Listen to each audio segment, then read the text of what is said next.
판사 출신 김승원 의원 모셨습니다. 안녕하십니까? 네, 안녕하세요. 판결 나오자마자 SNS를 하셨기에 모셔야 되겠구나. 판사를 하셨으니까 네, 네. 어떤 문제가 있는 겁니까?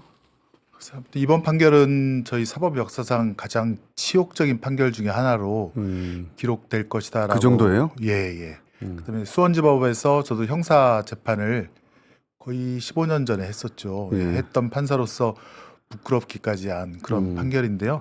첫 번째는 판사가 너무 유죄의 예단을 갖고 있다라는 것이 재판 절차뿐만 아니라 판결 선고할 때도 다 스며들어 있더라고요. 예컨대 유죄의 예단을 갖지 않고서는 그 객관적인 사실을 입증할 수 있는, 뒷받침할 수 있는, 예컨대 뭐 그 김성태 씨에 대한 공소장이라든가 예. 안부수 씨 판결문, 그다음에 그 쌍방울 계열사 나노스 예. 투자유치 보고서에 공통적으로 다 들어있는 그 김성태 회장의 방북 예. 비용 예. 대가이다, 혹은 그 채굴권과 관련된 예. 그런 쌍방울의 사업을 위해서 준 돈이다라고 하는 그런 기재들을 과연 판사가 이거를 무시하고 이거를 갖다가 그 예컨대 이재명 대표의 방북 비용이라고 그걸 갖다가 그 선고할 수 있는 건지. 그러니까 도저히 다른 객관적으로 보이는 자료들이 있는데 분명히 네네네. 그 자료들을 다 무시했단 말이죠. 네네. 이것은 사실이 아니다라고 네네. 무시해버렸는데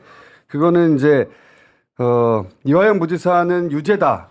네네. 이화영 부지사가 하는 말은 거짓말이고 네네. 쌍방울 김성태 회장이 하는 말이 사실이다라고 하는 예단을 가지고 있었던 걸로 보인다. 네, 예단을 갖고 있지 않고서야 이런 판결을 쓸 수는 없다라고 생각이 되고요.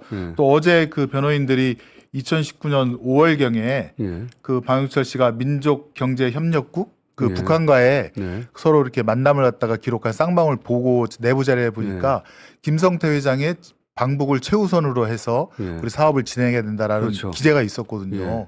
와, 이거를 어떻게 배척하고 판결을 쓸지가 저는 이해가 안 가고요. 더 과간인 것은 김성태 회장이 이끄는 쌍방울이 예. 견실한 뭐 중간 기업으로서 네. 뭐 그런 해외에다가 그 저기 뭐 작은 밀반출로 인한 주가 조작을 예. 할 리가 리가 없다. 거기에 대해서는 제가 빵 터졌는데 이 그러니까요. 재판부가 이 신진호 재판장이 하는 재판부가 김성태 회장에 대한 재판도 같이 하고 있었단 말입니다. 예. 그럼 김성태 회장이 뭘 했는지 전과 기록이 거기 다 붙어져 있거든요. 예. 그러면 옛날에 불법 오락 예. 그거 해서 저기 뭐야 그 2006년도인가요? 예. 그래서 이제 주가 조작도 전과 있습니다. 전과가. 예, 그때 이제 바다 이야기가 막 난리가 나왔고 네네네. 그 투자한 사람들 또 투자했다가 그게 정부에 의해서 금지가 되지 않았습니까? 그래서 자살하신 분들도 많거든요. 그때 제가 판사로 있었습니다. 한 달에도 한 100건씩 그 바다 이야기 재판, 그다음에 황금마차, 황금성 이런 재판을 하고 있었을 텐데 그때 정부의 잘못된 시책으로 인해서 그것이 적법한 줄 알고 들어갔다가 그다음에 된설이 맞은 사람들 또 그런 사행성에 빠져갖고 돈을 탕진한 사람들이 사람들. 엄청나게 사회적 문제가 있었는데 큰 문제였죠. 김성태 씨가 그거 해갖고 돈을 벌었다는 거 아닙니까? 예. 뭐 예전에 김제 거기서 이제 마늘밭에서 100억이 나왔다는 얘기도 있고 그리고 주가 그다음에 조작도 있었어요. 예, 김성태 씨가 이제 사채업 예. 서울로 올라와서 뭐 사채업을 했다는 얘기도 있고 그다음에 또 쌍방울을 2010년도에 인수를 하는데 그 인수하면서 그 뭐 조직원이라는 표현도 쓰던데 그 똘마니들과 함께 주가 조작을 해서 2017년도 18년도에 수사받고 또 유죄로 재판받은 게 있는데 주가 조작의 전력자인데 건실한 기업가가 이런 걸 할 리가 없다. 아니, 그 이후에 건실한 기업이 됐을 수는 있는데 네, 그런데 네. 이제 그 이전에 범죄 이력들이 있지 않습니까? 네네. 그 범죄 이력이 연속 속상에 있는 속성의 일이잖아요. 주가 조작이라는 게. 그러니까 딴 건 모르겠지만 과거에 주가 조작의 전력이 있네. 네네. 그럼 그건 의심해서 봐야 되는 거 아니에요? 그렇습니다. 그리고 김성태 씨가 사실은 이제 그 전주 오거리파 쪽 전주 조폭 출신이라는 얘기도 있고 아마 그 조사해 보면 사실로 드러날 텐데 제가 이제 수원지법 출신이니까 재판정 분위기도 그쪽 사람들에게 물어보니 김성태 씨 재판할 때는 10명 중에 한 7, 8명이 양복은 입었지만 약간 조직원으로 보이는 그런 사람들이 많이 와 있다는 거예요. 아니 뭐 운동을 해서 그럴 수도 있죠. 저는 딴 거 다 떠나서 그분의 과거는 모르겠는데 그 판결을 이미 받았던 그 주가 조작의 네네. 전력이 있잖아요. 네네. 분명히. 그리고 이번에도 주가 조작 목적으로라고 하는 국정원의 문건이 등장하잖아요. 네네. 그러니까 적어도 건실한 기업으로서 이런 거를 할 리가 없다라고 할 수는 없잖아요. 그렇습니다. 과거에는 지금은 건실한 기업인지 모르겠는데 과거에는 그런 적이 있으니 이번에도 주가 조작의 유혹을 느꼈냐 의심해 볼 수 있잖아요. 네, 그렇습니다. 근데 네. 그거는 절대 그럴 리가 없다고 건실한 기업이 그럴 리가 없다라고 해버리면 어떡해요. 그렇게 단정하면 안 되죠. 근데 두 가지인데요.